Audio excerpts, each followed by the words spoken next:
Белата куќа е под притисок да реагира по нападот со беспилотно летало пред 2 дена убивајќи тројца американски војници во Јордан, акт за кој Вашингтон ги обвинува милициите поддржани од Иран, кои действуваат во блиските Сирија и Ирак.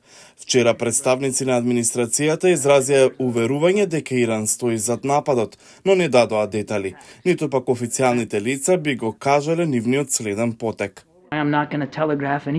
Нема да телеграфирам никакви удари овде од подиумот, ниту пак ќе излезам пред председателот или неговото одлучување. Како што рече, ние ќе одговориме. Ќе го направиме тоа според нашиот распоред и наше време, ќе го направиме на начин на избор на председателот како врховен командант.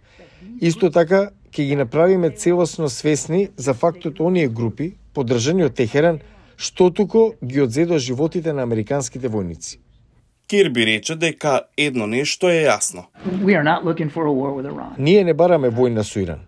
Ние не бараме конфликт со режимот на воен начин.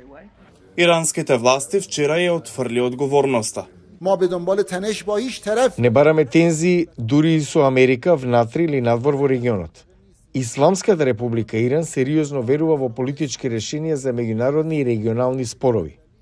Шефот на НАТО од Вашингтон ја изрази својата загриженост и прстот го впери кон Иран. Гледаме дека Иран продолжува да го дестабилизира регионот. Иран сноси одговорност и за поддршката на терористите кои напаѓаат бродови во Црвеното море. Однесувањето на Техеран не потсетува на тоа како изгледа свет без правила, непредвидлив, опасен, свет во кој нашата безбедност станува поскапа.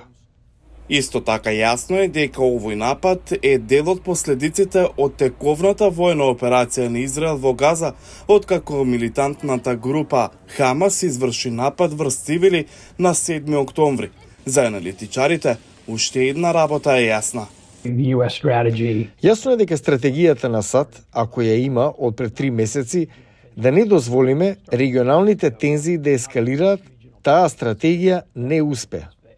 И од главниот град на Јордан, далеку од нападот со дрон, жителите и аналитичарите велат дека сметаат дека ова представува нова фаза во овој конфликт. Овој напад всушност представува нова димензија на овој конфликт. Целта на американските војници внатре во Јордан или на јорданската граница представува дека ова таргетирање се проширува од Сирија во Ирак и сега во Јордан. Што е следно? Одговорноста е кај еден човек. Изгубивме тројца храбри во напад на една од нашите бази. Бара момент за молк за сите тројца наши загинати војници. Ние ќе одговориме. Господ да ве благослови сите.